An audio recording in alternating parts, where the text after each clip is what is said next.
Municipal ఎన్నికలపై BRS చాలా గట్టి దృష్టి పెట్టినట్టు కనపడుతున్నది. రాష్ట్ర వ్యాప్తంగా ఎక్కువ స్థానాలు కైవసం చేసుకొని ఇటు మేయర్ స్థానాలతో పాటు మున్సిపల్ చైర్మన్ స్థానాలు కైవసం చేసుకొని రేవంత్ రెడ్డి ప్రభుత్వానికి షాకియాలని డిసైడ్ చేసుకున్నట్టుగా కనపడుతున్నది.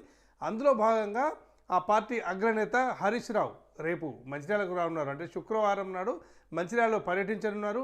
అందులో భాగంగా మంచిర్యాల, చెన్నూరు, లక్షట్పేట్, ఆ బెల్లంపల్లి మున్సిపల్ వాటికి సంబంధించి ఆ కార్యకర్తలని సమాయత్తం చేసి ప్రజలకు ఆయన సందేశం ఇవ్వబోతున్నారు.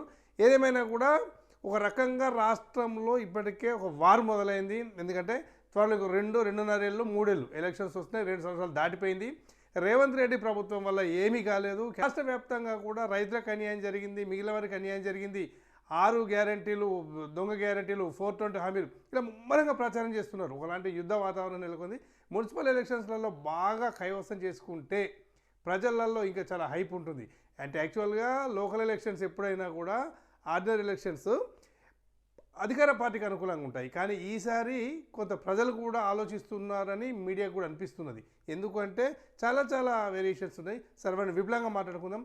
ఏదేమైనా రేపు శుక్రవారం నాడు మంచిర్యాల జిల్లాలో జరగబోయే హరీష్ రావు బహిరంగ సభ విజయవంతం చేయడానికి, హరీష్ రావు కార్యక్రమాలను విజయవంతం చేయడానికి బీఆర్ఎస్ చాలా గట్టి ప్రయత్నాలు చేస్తున్నది. ఇందులో భాగంగా రామకృష్ణపురం ప్రధానమైన చెన్నూరు కాన్స్టిట్యున్సీలోని ఒక ప్రధానమైన మున్సిపాలిటీ కేతనపల్లి, అందులో రామకృష్ణపూర్ సెంటర్లో రాజీవ్ చౌక్లో ఒక సభ ఏర్పాటు చేయబోతున్నారు.